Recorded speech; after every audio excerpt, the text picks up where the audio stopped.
Radio Universidad de Chile presenta Herencia y Coherencia, historias que cambian vidas. Un programa del Centro Desarrollo Sistémicos Cerval.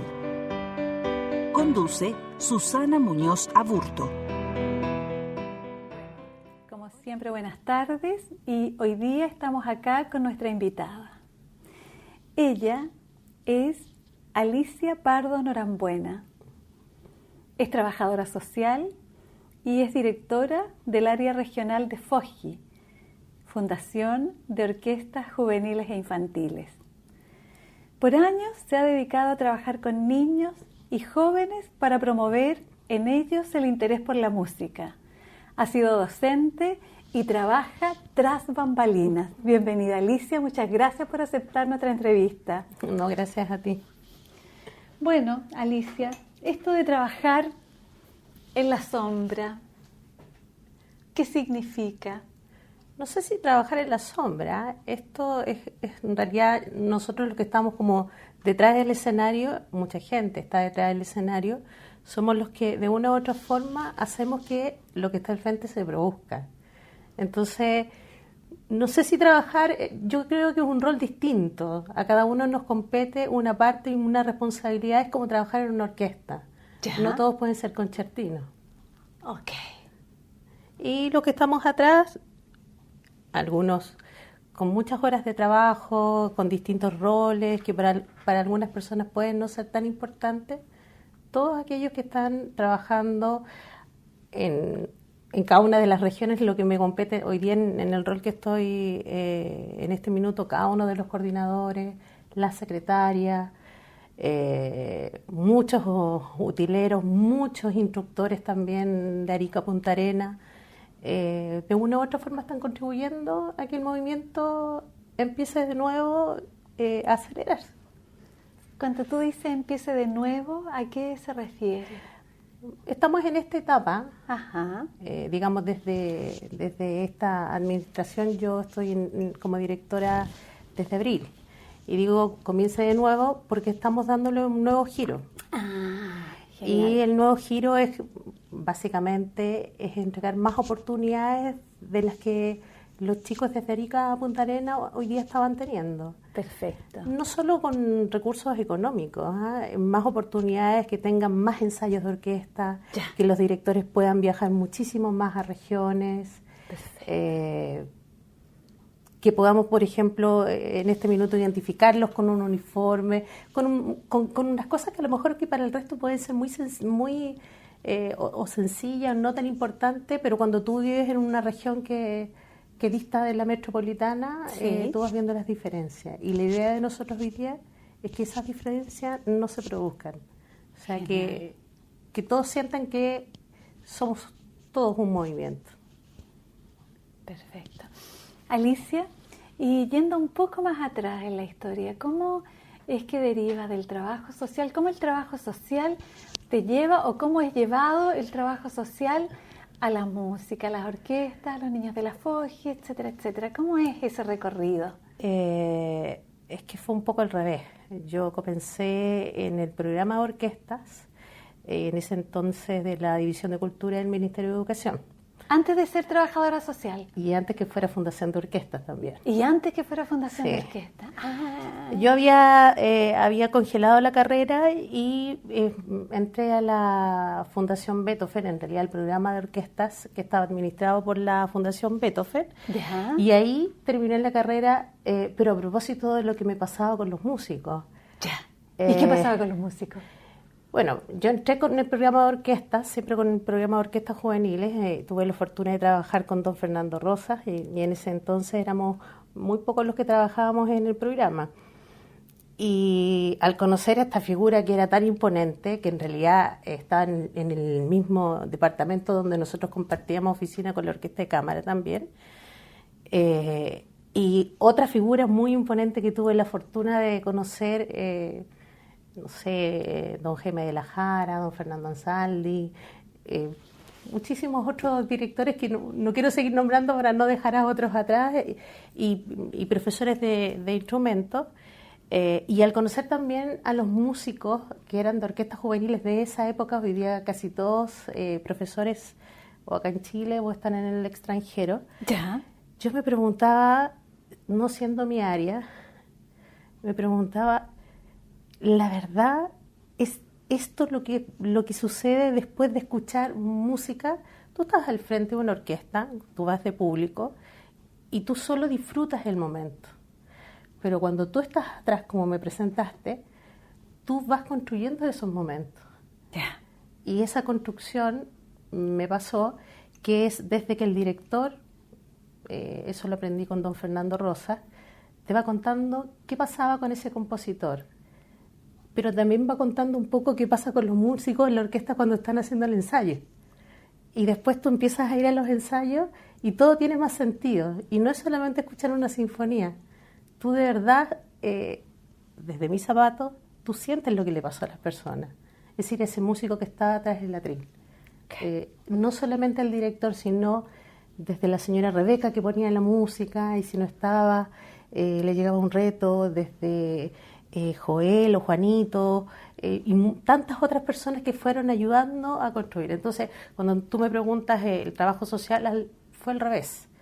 Porque también tú te vas dando cuenta que una cosa es tocar un instrumento y tú puedes ser muy brillante, pero no todo el mundo tiene las mismas posibilidades y oportunidades como para poder seguir con el instrumento. Entonces, en algún minuto, para mí, el entender la música era entender a los músicos. Y yo dije, bueno, me faltan herramientas. Y seguí estudiando mientras trabajaba. Trabajo social. Trabajo social. Ajá. Y después, para poder seguir entendiéndolos, hice un postítulo en mediación. Ya. Después, bueno, recientemente, ya yendo un poco más a lo contemporáneo, me puse a hacer un magíster en política social y gestión local. También esto, por las divisiones que uno veía, entre medio, cómo entiendo a estos músicos, porque cuando tú ves que están sentados y tocan y hacen, y entre todos hacen música y logran hacer música, y tú sientes lo que pasa ahí, tú dices, esto no es solo magia, no es matemática, no es solo aprender una nota, esto es lo que el movimiento, y no estoy hablando solo de la fundación, sino también de todas aquellas orquestas comunales que funcionan con otro tipo de financiamiento. Estoy hablando de todos esos profesores de instrumentos que sí creyeron en el que estaba frente al atril. Uh-huh. Y bueno, y hubo un minuto en que dije, bueno, habían cosas que no entendía mucho, me puse a estudiar violín. Ya. Y me puse a estudiar violín, pero eso fue en realidad como un poco, digamos, el querer sentir lo que pasaba con los músicos haciendo música. Loreto Díaz Vaz, una de mis mejores amigas, que hoy día también trabaja en la fundación, violinista. Ajá. De la Universidad Austral, está estudiando en la Universidad Austral y además periodista, me puso el violín en las manos. En ese tiempo, el periodista de la fundación, que éramos dos los únicos que no éramos músicos, ya, también se puso a estudiar violín, porque es como si no puedes contra ellos, bueno, únete. Y don Fernando en esa época dijo que a él le gustaría como retomar la viola o algo así. Y bueno, yo estaba organizando unas clases para don Jaime de la Jara en la fundación, y don Jaime un día me vio el violín y me preguntó de quién era ese violín. Entonces yo le dije que era mío. Y me dijo, ¿por qué? Porque la Loreto me está haciendo clase. Me miró y me dijo, miércoles, 6:30 de la tarde, te espero en la facultad. Tengo una hora, dijo, y vas a ir todos los miércoles. Y bueno, me regaló una hora de su tiempo por un año. Yo le decía, maestro, yo no voy a ser concertino. Él me exigía como cualquier otro estudiante, pero obviamente yo ya pasaba de los 20 y tantos, y quizás un poco más, y ya no tenía digamos, la motricidad ni la movilidad que tiene un músico pequeño. Yo le decía, yo le decía, don Jaime, si yo solo quiero, yo quiero tocar un cuarteto, nada más, o sea, yo no voy a estar nunca detrás. No, lo tienes que aprender muy bien. Bueno, con él estuve un poco más de un año estudiando violín, pero solo para poder entender qué pasa, digamos, cuando te sientas en el atril. Ajá. Y también porque quería sentir la música de otra forma. Ya. Ahí entendí que no todos tenemos que ser instrumentistas, o sea, que también habemos otras personas que contribuimos a sentir la música. Bien. ¿Y hoy eres violinista? No, jamás. No me atrevería, o sea, yo hoy día veo a niños de los SIM, la orquesta infantil que tiene la fundación, ajá, estando en la Metropolitana. El otro día veía un video, incluso hoy día están trabajando en un programa con niños de preescolar, de preinfantil, los niños que están en el jardín, ajá, y tú ves el talento que tienen, y claro, me hubiese gustado que cuando yo estaba en el jardín me hubiesen pasado un instrumento, haber tenido la fortuna de haber tocado un instrumento. Y quizás también hubiese sido trabajadora social, ¿por qué no? Ajá. Alicia, ¿y tu relación con la música desde allá, desde la historia? Desde niña, ¿cómo era la relación con la música?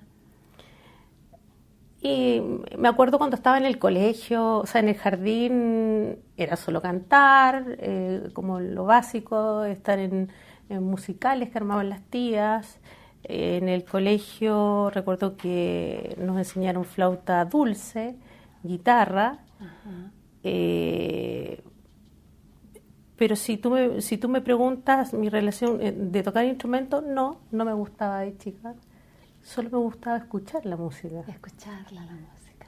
Sí, no tenía, mira, fíjate que es divertido porque es lo que más desarrolla un músico hoy día, encuentro que es la paciencia, la disciplina, y yo de chica nunca la tuve. Ajá. De grande vine a tener la disciplina. ¿Qué? ¿Y en la familia? En la familia de mi hermano chico, nosotros somos cinco hermanos, somos 4 mujeres, un hombre. Ya. ¿Y tú eres la número? Y soy la número 2. Ya. Y el Conchito, que hoy día no es tan Conchito, cuando yo empecé a trabajar en la fundación, ya cuando éramos fundación, él empezó a estudiar con trabajo. Oh, ya. Estuve estudiando con trabajo en la Escuela Moderna con Julio Martínez, que hoy día está en Antofagasta. Estuve estudiando cerca de 3 años, estuve en una orquesta infantil. Yo me sentía pero orgullosísima que fuera mi hermano. Poco tiempo tenía de verlo, pero solo ver lo que le pasaba a él, yo vibraba. Y en realidad es lo que me pasa un poco también con todos los chicos que tú ves, que los ves a diario tocar, y ves a la familia también los cambios que se generan. Uno que se enamora de la música, pero de distintas formas. Sí. ¿Y cómo cambió la familia cuando él comenzó a tocar con trabajo? Mira, mi familia es bien aclanada. Yeah. Comprenderás que con 4 mujeres hermanas, ajá, el pobre chico no le quedaba más que hacer lo que las hermanas dijeran. Además teníamos una diferencia como de 10 años. Y obviamente cuando él tenía conciertos, todos iban a sus conciertos. O sea, todo el mundo tocaba. Es lo mismo que cuando un niño, cuando llega en visita, que saque el contrabajo y que toque, aunque fuera 4 notas, pero ahí están todo el público escuchando sus 4 notas. Y claro, si tú me preguntas hoy día, es lo mismo que yo veo en otras personas. Y eso es lo que yo quiero también para el resto de las personas. Lo quiero en todas las comunas. Quiero que todas las familias tengan el derecho a que su hijo pueda tocar un instrumento, que puedan participar de un concierto, que puedan hacer comunidad de otra forma, que tu vecino tenga derecho también a escuchar a alguien tocar violín. Bien. Y Alicia, ¿quién era tu público cuando tú tocas o tocabas el violín? No, olvídate, mi público era Cristian Elvanger, Loreto Díaz Vaz y yo. Nadie más, es que es imposible, pues imagínate en una fundación donde tienes, no sé, al concertino de la Filarmónica, tienes en ese tiempo al director, no sé, residente de la Filarmónica, tienes al primer clarinete de la Filarmónica, el timbalista de la Sinfónica, y etcétera, etcétera, etcétera. ¿Quién se hubiese atrevido a sacar un instrumento para tocar para que todos te dijeran desafinado, mala postura, si no va? No, éramos nosotros. Éramos nosotros y lo pasábamos tan bien como si hubiésemos tenido 500 personas al lado. Y era divertido porque las veces que tocamos con Loreto y con Cristian, esperábamos a que abajo empezara el ensayo para que todos estuviesen en la sala de ensayo con el tutti y nosotros en la sala de reuniones sacábamos instrumentos o en el departamento de Loreto. Porque cuando tú veías a un niño de 8 años que tocaba 500 veces más que tú, en el caso de Cristian y el mío, porque Loreto sí es violinista.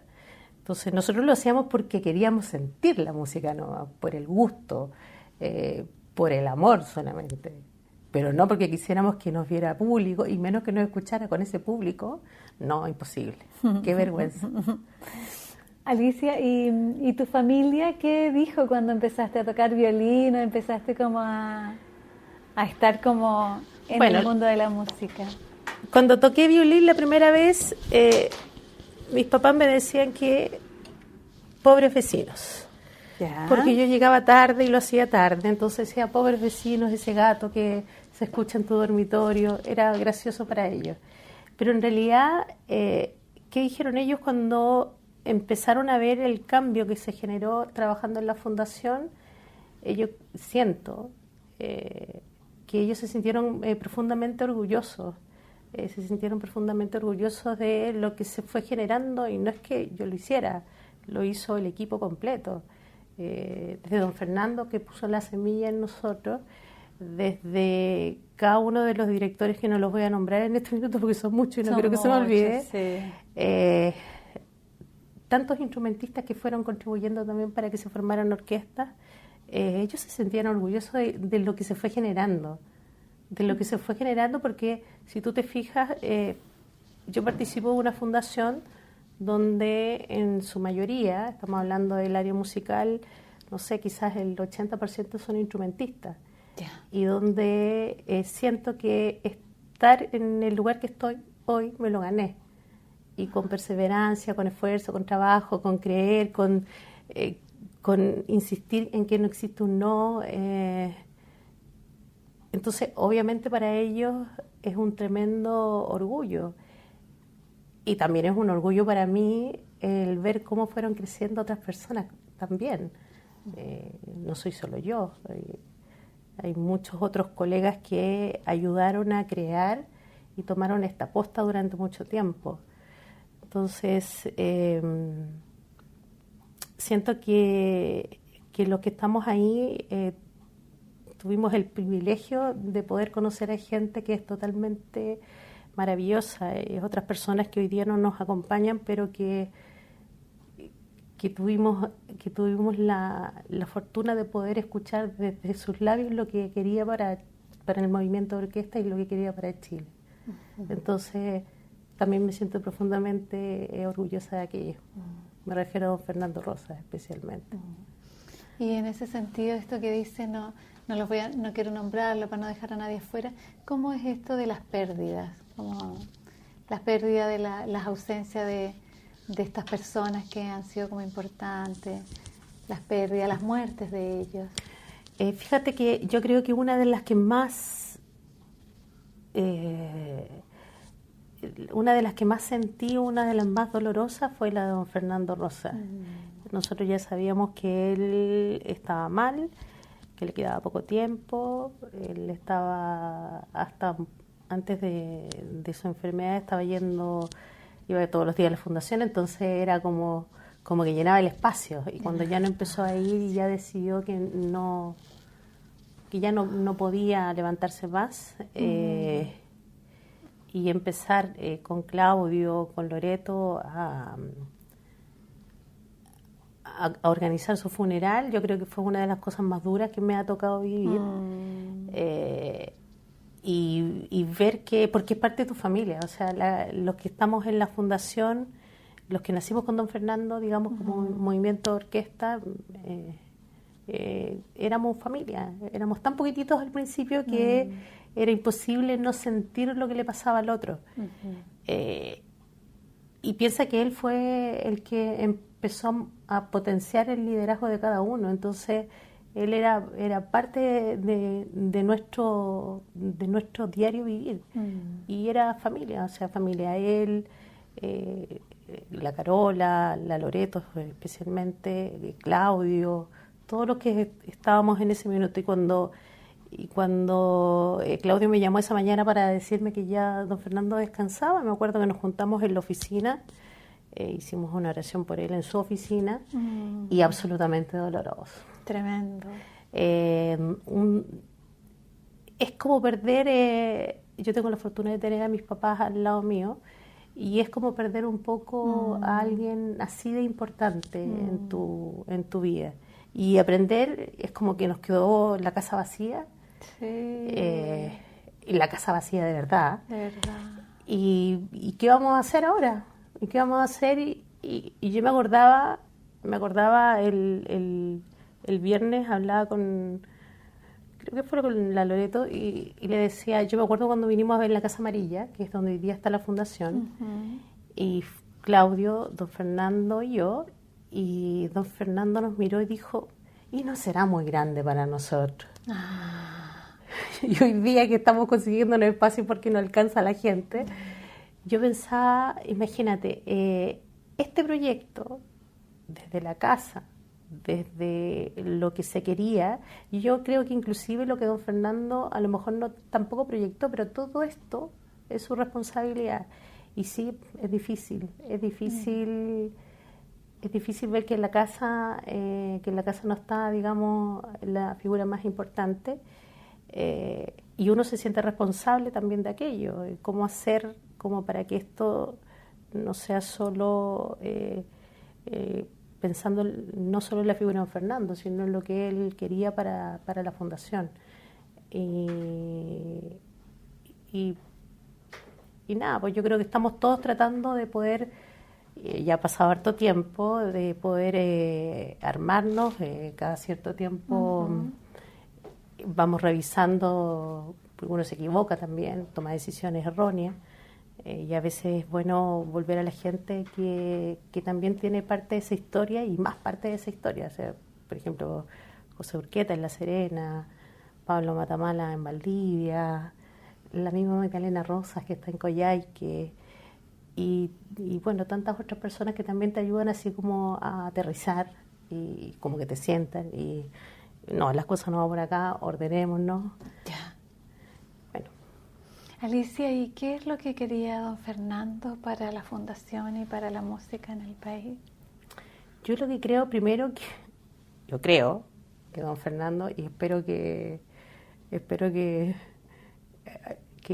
compartan también un poco mi opinión en el resto, pero don Fernando, ¿qué es lo que quería primero? Que tuviésemos orquestas que sonaran bien. Ya. Que todo el mundo tuviese posibilidades. Las posibilidades. Y yo creo que, bueno, que en todas partes nosotros pudiésemos marcar presencia de fundación.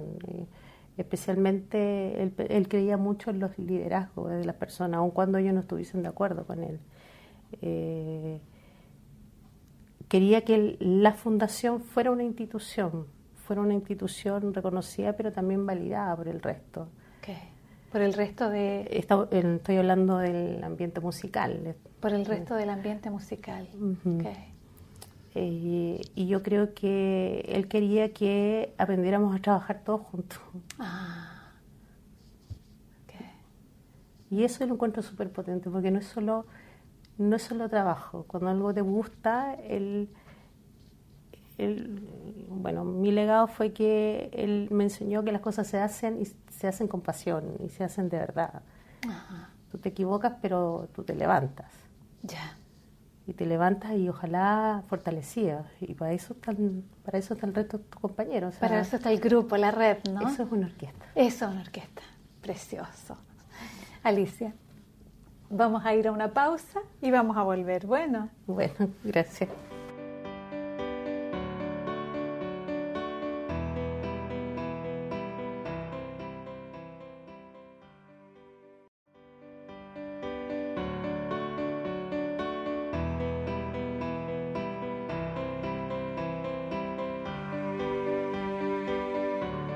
Alicia, háblame un poco más de Fernando Rosas, porque me parece que es como una figura significativa, no solo es como para el país también, ¿no? Es como para nuestros radioescuchas, para que se acerquen más a la persona de él a través de ti.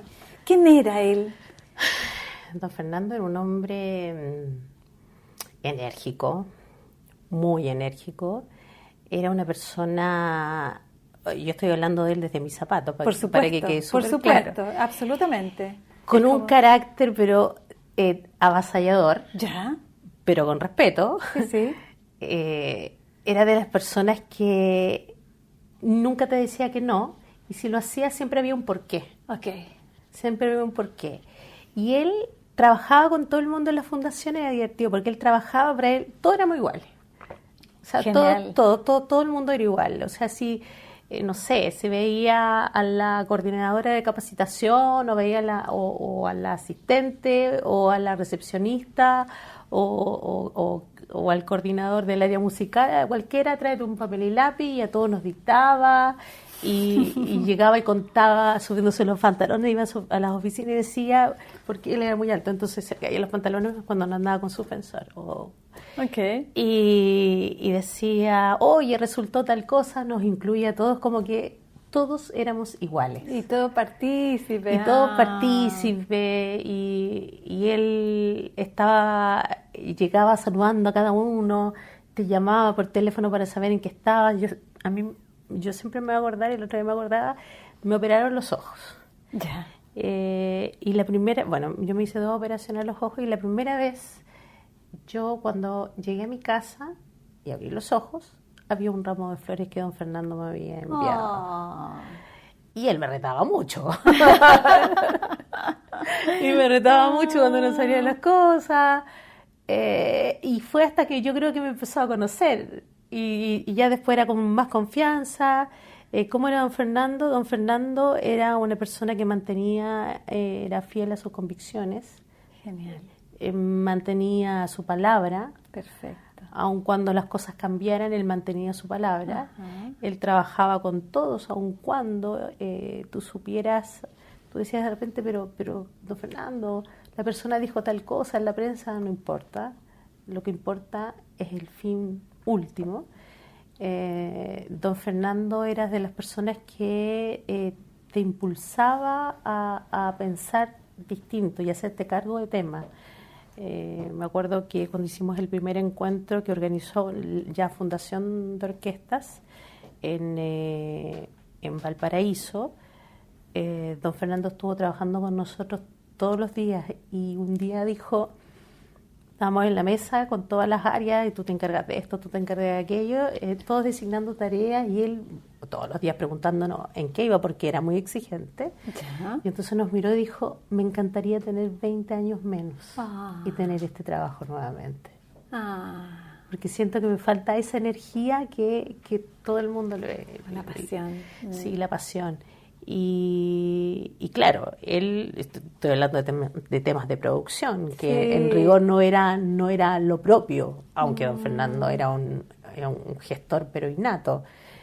Y era una persona cálida, era una persona otras veces imponente. Claro que cuando se enojaba. También era imponente. Pero fíjate que es una fortuna haber trabajado con él, es una fortuna haber nacido en esta fundación que él pensó, y yo creo que a lo mejor no la pensó de esa forma en un principio, de la que se enamoró mientras genial. él estaba vivo. Y ver yo creo y quiero pensar que fue así, y ver ese enamoramiento, yo me siento súper afortunada. Genial. Súper afortunada. Alicia, ¿y a qué se dedican tus padres? Mis papás están, mi mamá es dueña de casa, Sí. mi papá está jubilado. ¿De? Él trabajaba en la OPS, en la Organización Mundial de la Salud. Oh, qué bueno. Y era estafeta mi papá. Genial. Genial. ¿Y tus hermanas? Yo ando buscando las notas musicales. No vas a encontrar ninguna. Bueno, una hermana que es enfermera, otra hermana que es parvularia, otra hermana que es secretaria, mi hermano chico que está terminando la ingeniería, o sea, notas musicales en ninguna parte. En todos lados, en la salud hay tanta nota musical. Pero, o sea, de instrumentista. Y los niños. Ajá. Bueno, mi hermana chica Sí. en el colegio, pero está obsesionada con que ese movimiento de orquesta también empiece a germinar en su colegio. Ahí, por ahí, claro. Y le lleva música y me pregunta, Qué así, pero lindo, sí. así encantada. Y mis sobrinas son muy fanáticas también de la música clásica. Ay, qué bonito. No tocan instrumento, pero ellas siempre, escuchan. tía, invítame. Estuvo lo del concierto de Dudamel, tía, pero ¿cómo no te vas a poder conseguir si tú eres la directora? No puedo, solo tengo una entrada. No, son fanáticas. Qué lindo. Sí. Es como la música desde otros sitios, como la escucha, el Es ejercicio. que la música es de todos, no es solo del que toca, no es del que dirige. Ujú. La música es de todos y uno, bueno, desde mi puesto, desde a veces yo me pongo a pensar al que le toca estar detrás de la cortina, que me tocó muchos años estar detrás de la cortina, a otros que están detrás del escenario, a otros que les toca estar llevando los atriles. Todos somos parte de la música. Y cuando tú escuchas, nos escuchas a todos. Sin duda, como la creación de momentos, como decías tú. ¿Y qué significa detrás de la cortina? Detrás de la cortina significa que en realidad tú estás un día detrás de la cortina, al otro día puedes estar frente, puedes estar al lado, puedes estar en el atril. Significa que donde estés, eres parte de la orquesta. Okay. O sea, creo que en ninguna otra parte se produce más esto del trabajo en equipo que en una orquesta. Perfecto. Y un día te toca estar en un lado y otro día alguien decide que tú estás en otro lugar.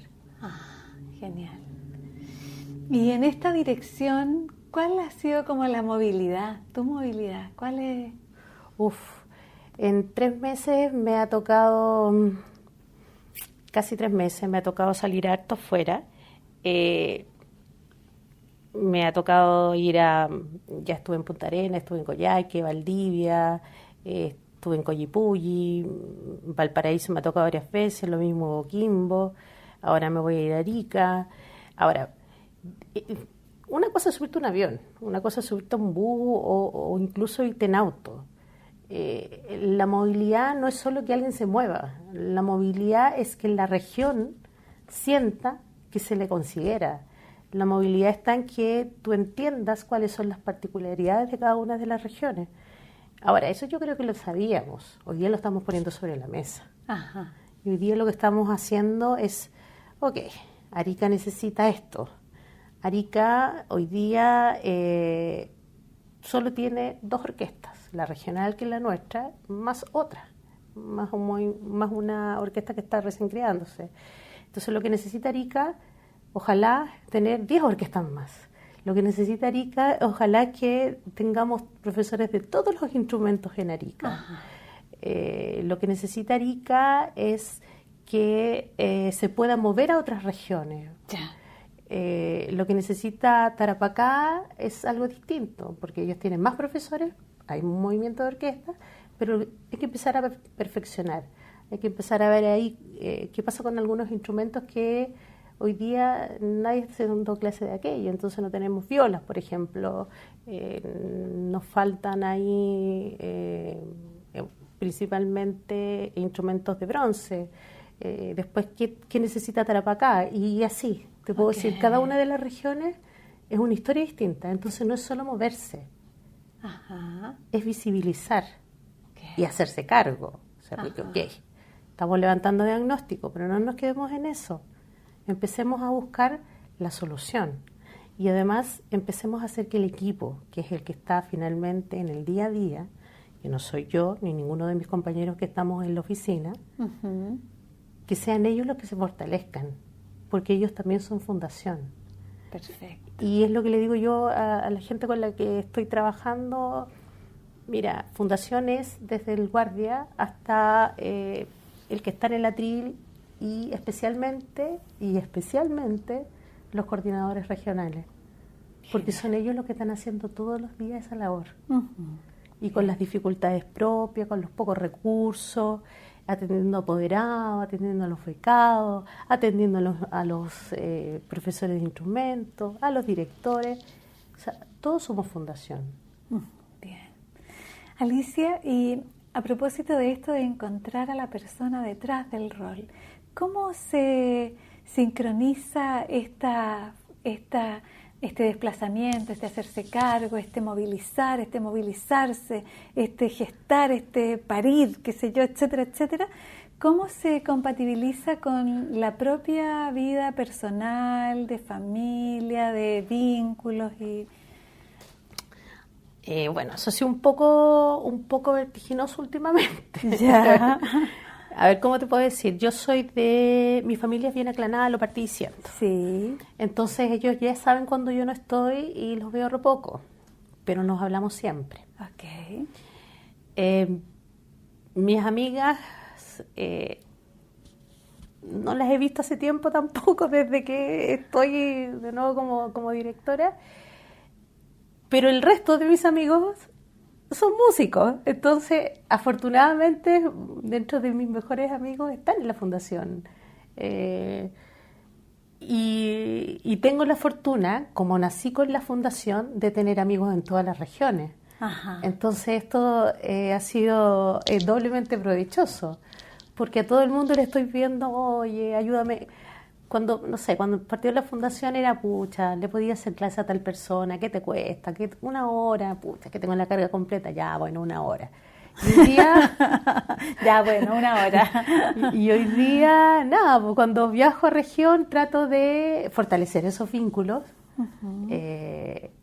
y trato porque los vínculos en realidad siempre estuvieron. A veces uno no tiene el espacio de estar cara a cara, pero eso no significa que no estés con las personas. Entonces yo creo mucho, yo soy un poco intensa, creo mucho en que las relaciones no necesariamente se fortalecen porque estamos al lado, sino por lo que tú haces por las otras personas.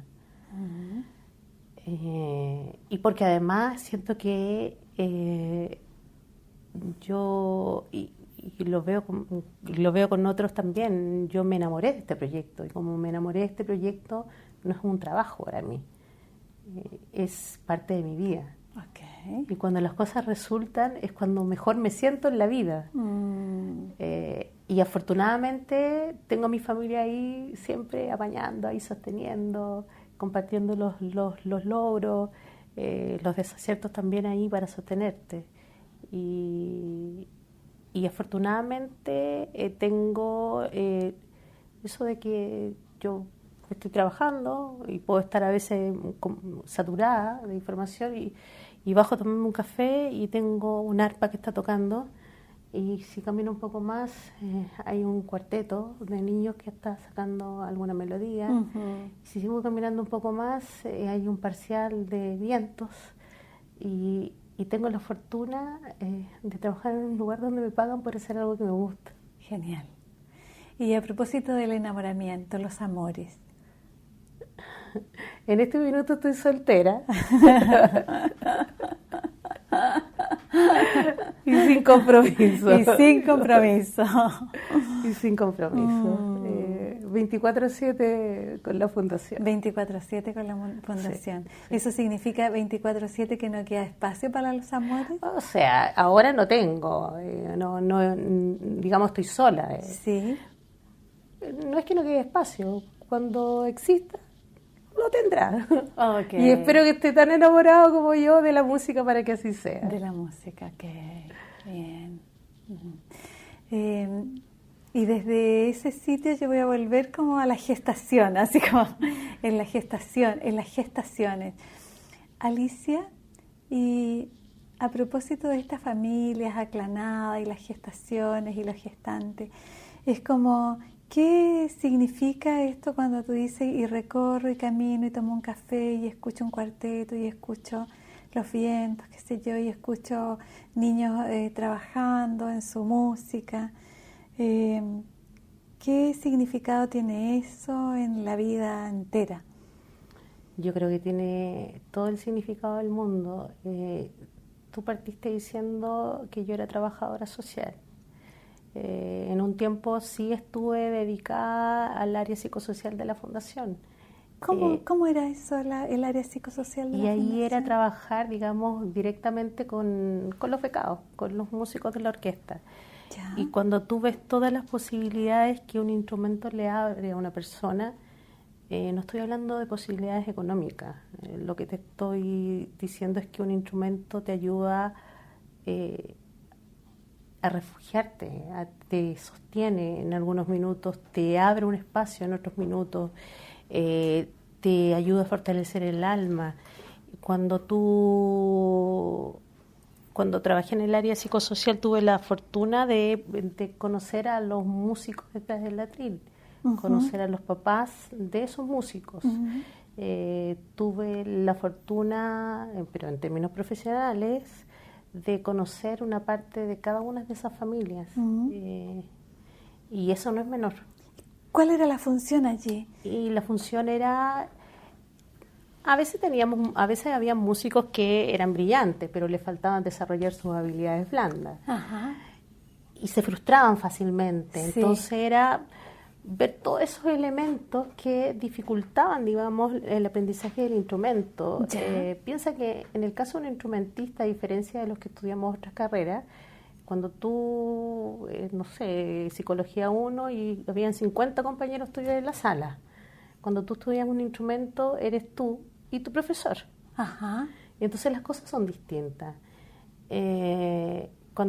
Cuando trabajé en el área psicosocial y tuve la fortuna de ir viendo que eran personas normales como mi vecino o como cualquier otro vecino de niños, y que venían de dificultades que eran que tú en otro contexto hubieses dicho no pintaba para bueno, o sea, no iba a terminar bien, o no hubiese tenido ninguna posibilidad. Y hoy día tú ves a gente que viene regresando de postítulos en el extranjero y que venían de la misma población que tú viviste o cualquier otra, no quiero estigmatizar ninguna en particular, pero yo me acuerdo perfecto, un chico que el papá estaba preso, sus hermanos también, y él era brillante.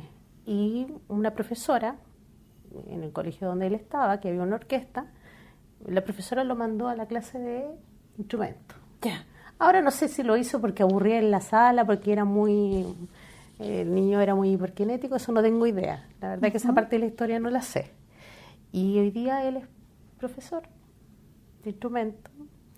Y otras historias de chicos que en realidad los papás temporeros, hijo único, los papás vivían de allegado en la casa que era del dueño, digamos, del predio, y hoy día él viene también llegando de estudio en el extranjero, y te puedo contar así 200 historias.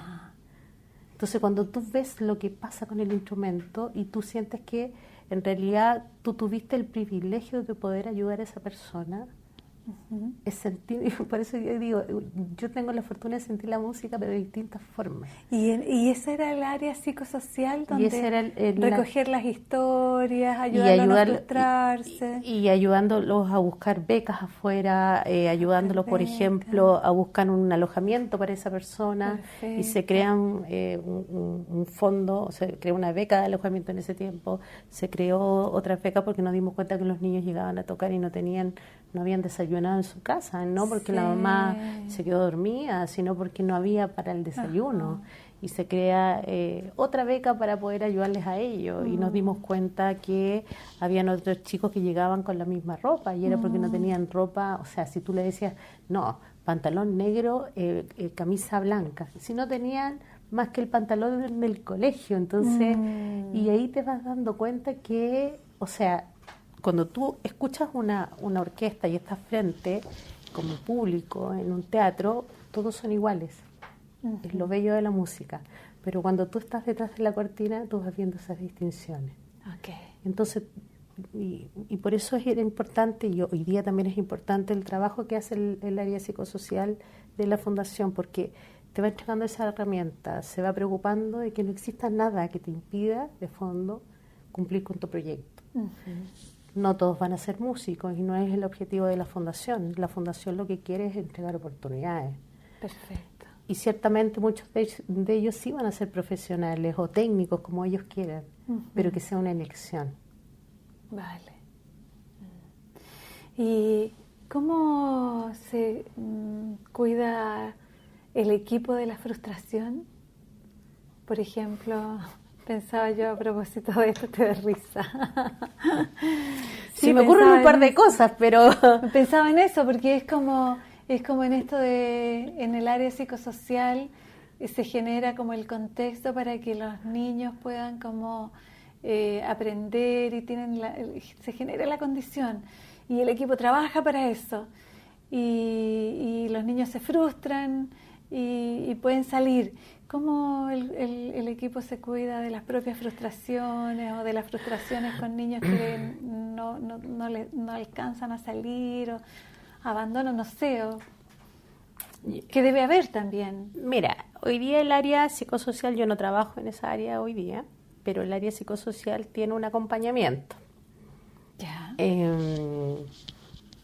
Existen instancias donde, digamos, de una u otra forma, por ejemplo, el equipo de instructores de la región metropolitana se juntan, van viendo cuáles son las dificultades, van dando cuenta también de no solo problemas técnicos, sino lo que está pasando con los chicos. ¿Cómo nos cuidamos? Yo creo que hablando. No existe hoy día, digamos, un área que se dedique, que pasa un poco, digamos, cuando tú atiendes paciente, alguien que te sostenga a ti también. Eso no existe, para ser honestos. Lo que hacemos es conversar mucho. Conversar mucho de lo que está pasando.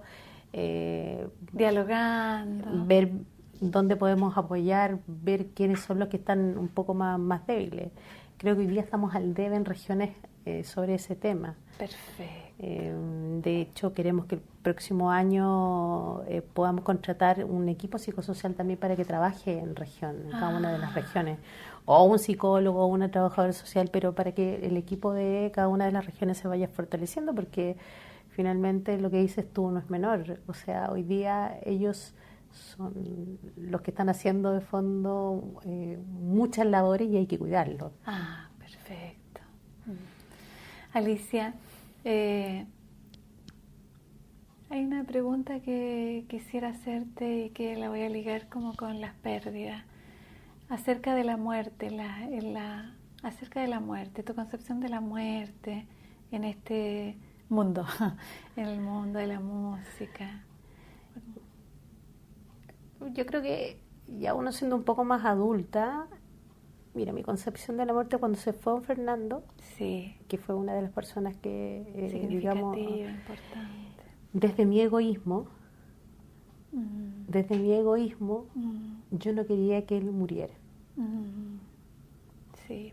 Desde mi egoísmo, porque ya no lo iba a ver más. Es lo que me pasa, por ejemplo, yo no quisiera pensar que fuera a suceder algo así a mis papás porque los adoro. Desde mi egoísmo yo quisiera que siempre estuviesen. Pero ciertamente yo creo que las personas cumplen etapas y que uno tiene que, con el tiempo, con la madurez también, uno tiene que ir viendo qué fue lo que primero que te dejó y cuál es tu responsabilidad frente a lo que va a seguir ocurriendo. Y ciertamente, desde lo católica que también soy, creo que él está muchísimo mejor que nosotros, inclusive a veces debe estar regañándonos por algunas pocas malas decisiones o por algunos aciertos. Ahí está, y lo decimos en la oficina, ahí está don Fernando. Mira, la muerte es otro estado, o sea, hoy día lo entiendo de esa forma, pero desde el egoísmo no, me encantaría que estuviese hoy día, y que podamos preguntar las cosas si vamos bien o vamos mal, o escuchar el grito así cuando no estaba de acuerdo, o que esté ahí. Que esté ahí. Que esté ahí. Sí. Y una última pregunta a propósito de que ya el tiempo se nos va. Alicia, ¿por qué violín? ¿Por qué violín? Porque tiene un sonido maravilloso. Yeah. Y porque cuando tú estás en un concierto, tú llegas a escuchar el que ordena, digamos, antes que entre el director, el que ordena la orquesta es el concertino. Y por ese rol me gusta el violín. Perfecto. O sea, coherente completamente con el rol, ¿no? Sí. Lindo. Alicia, muchas gracias y esperamos que todo Chile se transforme en una gran orquesta. Así va a ser. Gracias a ustedes. Vale, gracias. Radio Universidad de Chile presentó Herencia y Coherencia, historias que cambian vidas. Un programa del Centro Desarrollos Sistémicos Cerval.